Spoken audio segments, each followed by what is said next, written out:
Hello, I'm Matt with Matt's Music, and on the line with me now is a very special guest who has been doing music for almost as long as I've been alive. Former lead singer of Hawk Nelson, Jason Dunn. How are you today? What's happening, Matt? I'm doing fantastic. I want to start things by just asking you a question about Hawk Nelson. What is your favorite album that you've worked on with Hawk Nelson? My favorite Hawk Nelson album, hands down, without even thinking, would be our very first one, our debut album we put out in 2004, called Letters to the President. Fantastic album. One of the greatest albums ever. That's debatable. But anyone that I got to be a part of, I'd say, yeah, probably my favorite one for sure. And coming out of Hawk Nelson, what is your favorite song that you've done? It's funny. I think all the favorite ones that I've done, I did a little project in between Hawk Nelson and now Aid in Effect. It was like just a little project I had, just some songs that I didn't know what to do with, and I called the project Lights Go Down. And I think production-wise and song-wise, those have been my favorite ones to date. Yeah, those were really good. Did you hear it? Did you? Yeah, I cool, did. man. I followed your music career after you left Hawk Nelson. Oh, cool. I consider After You Left to be an entirely different band. Yes. It's just not the same without you at the helm. Yeah, it's different, and I think both parties knew that going into it. We weren't sure what it was going to turn out to be, but when they took off and they're doing this thing, I was actually really, I'm proud of them, what they've accomplished without me. I always jokingly said Hawk Nelson would not be where they are today if it weren't for me leaving. So they're doing some great things. I'm really proud of them and happy for what they're doing too. At the same time, I'm very happy for what is in the future for us as well. And you have released quite a few things in between Hawk Nelson and what you're releasing now. Yeah, and that's the thing when you're a creative mind, you can't just stop doing music. And believe it or not, Matt, I actually attempted to not do anything with music. Even when I moved back to Canada, I was just kind of like, you know what, I'm just going to hang it up and just kind of start life over again. And the more I tried that, the more I realized it was just impossible to not do what I know I was created to do. And right. So, here we are. Well, I'm glad you didn't stop, because I don't know what I'd do. There's nothing really to fill that punk rock void. So I just have a question about a very particular Hawk song off your second Christmas album that you did with them. How badly did you hurt your voice for Joy to the World? I didn't at all. Yeah, it's funny. I actually completely forgot we recorded that. We spent, like, in Hawk Nelson, I spent pretty much every day of my life in that band in the studio.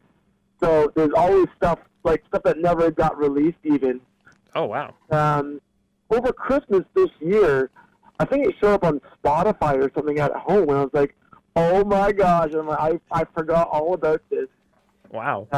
I had a good laugh and a quick trip down memory lane listening to that one. Yeah, I bet. Yeah. Yeah. It's a Christmas staple for me. Is that right? Yeah, that and the Gloria EP. You got to play it every year. Awesome. Yeah, if you haven't guessed, I'm a huge fan. Well, that Christmas EP, I don't remember what we called it, but that was my last recording with Hawk Nelson. And now you have this new band, Aid in Effect. How did that come about? Right when I left Hawk Nelson, I was living in New York City, and I got a Skype call from two friends of mine who I started Hawk Nelson with, Matt and Dave. It just we were just catching up, Matt and Dave and I, we hadn't really kept in touch over the years, We got kicked out of the band that we started together, so right. Our relationship wasn't a very good one, to say the least. But, I guess they had heard through the grapevine that I had left Hawk. They just wanted to call in and just see how I was doing and just how things are going. They actually called on the day, which would have been our 10-year anniversary of Letters to the President. Oh, wow. I don't know if they were serious or not, but they kind of presented the idea of perhaps doing this like a reunion show. They just threw it out there, and I just kind of laughed, like, oh, yeah, man, that would be awesome, but not really thinking we ever would do anything with it. And then a few years later, I'd moved back to Peterborough, where the band started. Mm-hmm. And I don't know, just kind of that request had always kind of sat in the back of my mind. And by this time, Matt and Dave and I, we kind of, our relationship had kind of rekindled, and we were able to chat again on a regular basis, and which is really, I was very thankful for. You know, we were best friends growing up as kids, so it was nice to have that relationship back. So rather than asking them just over a phone call or whatever, I actually asked them over the internet on Facebook, a Facebook video. I posted a video, I guess it was a year ago or so, asking Matt, Dave, and Dan if they'd like to rejoin or reunite and do a Rise of the President 15-year anniversary show. And Matt and Dave responded instantly saying, of course, they'd love to do that. And Dan, for obvious reasons, turned down the offer. And so the three of us started, dreaming up an idea. And just so you know, Matt, I have been, since living back in Canada, I've been leading worship at a church in my hometown, Peterborough. That's fantastic. Yeah, and so one of the guys I've been leading with is a guy named Jake Goodman. So when the idea of making music video came again, I instantly asked or thought of Jake, and Jake was obviously down to play with us, and it was just it just seemed like a really good fit. And so when we started practicing, going over songs for the old album, Letters to the President, and then I don't know, when the idea came, I just got really excited, and I guess we all got inspired. And because of that, a whole bunch of new songs are kind of birthed inside of us. And so it's been about a year now since we've been reunited, and we've just been writing songs constantly. It kind of feels like it did when we first started as kids, It's a really neat thing. And how difficult is it for you to come and record together when one of you is on the opposite side of the country? Yeah, so we're kind of figuring that out as we go, The first batch of songs we recorded, we flew Dave out, and it's been incredible that people have actually been on board with this. We weren't sure what people were going to think or if they cared. And so we actually raised up a good amount of money. We made a bunch of T-shirts, and we sold them in like a week. Oh, wow. Which actually was able to bring Dave back to Ontario. And it was just a really, really cool thing to see that people still cared or wanted to see what we were going to do. And so we got Dave out, but then, to do that every time, it does get expensive, So Right. Thankfully, with technology now, we can, the three of us can record here in Ontario, and then, we can send the tracks to Dave, and he can record from his studio in Vancouver, and we can make things happen still. So it's definitely exciting, and, we're still trying to figure out the new way of recording music as a band without being together all in the same room, So it's still fun and exciting, it's just a different approach. And where did the name Aiden Effect come from?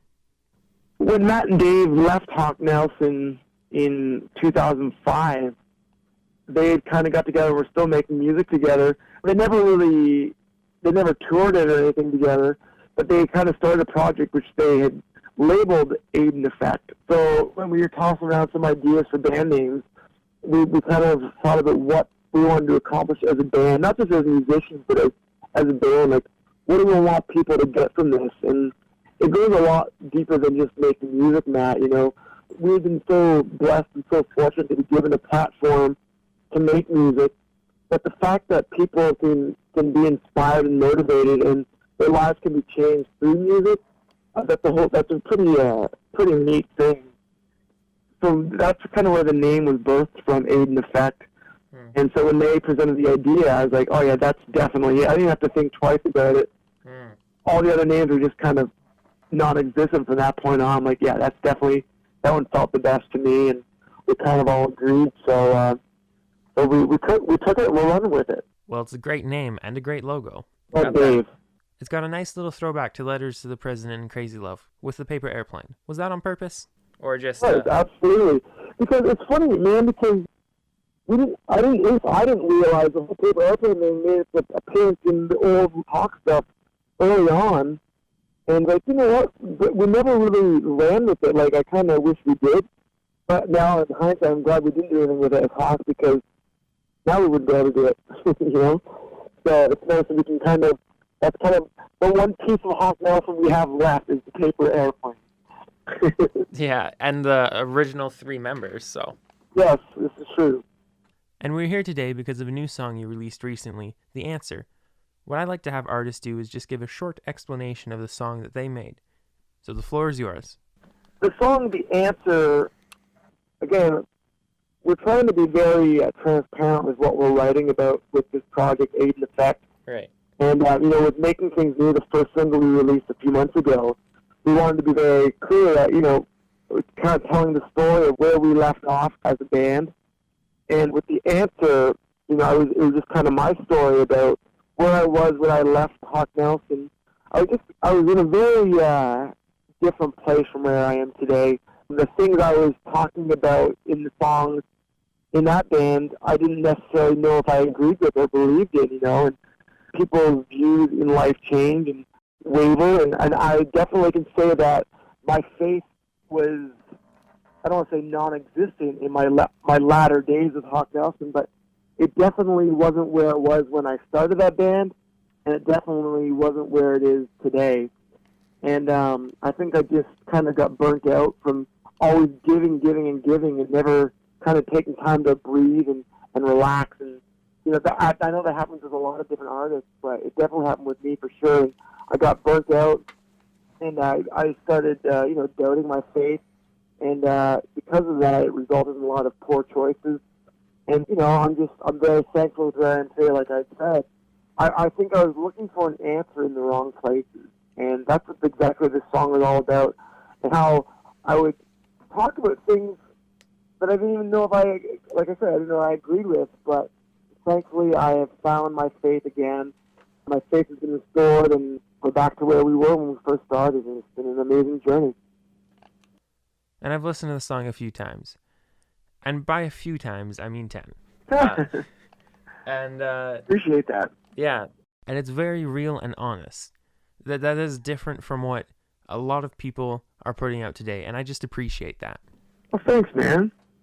And we want to be as honest as we can with our lyrics in this project, and I think people will be able to get something out of that.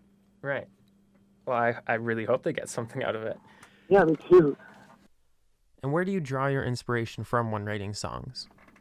It's kind of from all over the place, like a lot of the songs we've been working on, that we haven't even released yet, a lot of it is, a trip down memory lane, because the three of us and Jake, we've been through a lot. Like, with Matt, Dave, and I specifically, we grew up as childhood friends, and then all of a sudden, like, I fired them from our own band. Like, that sucks. And that kind of, it really destroyed our friendship and our relationship just as people.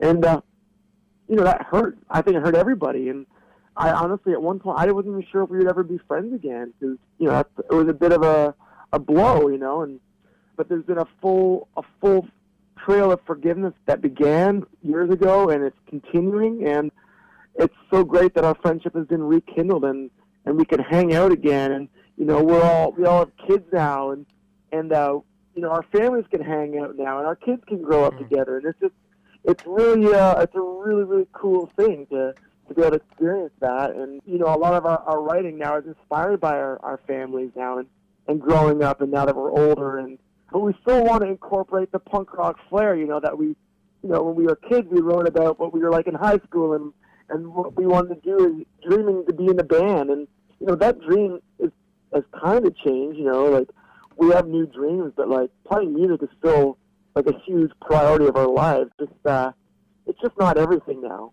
Right. You mentioned having a kid, and a lot of your bandmates have them too. Is there any chance of a tour, and how would you balance that with your family life?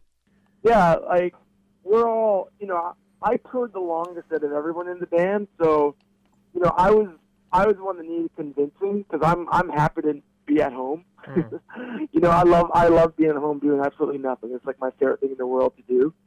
And the guys are they're all kind of wanting to get back out and let her rip, and I definitely want to. So if we do a run, it's the final date will definitely be like in the south, like near Florida, so we can take our kids to Disney World. That's our goal now, or Disneyland in California. So Nice. The options are definitely endless for sure. Yeah. We are definitely planning on doing a tour at some point. Yeah. Fantastic. You should add London as one of your spots.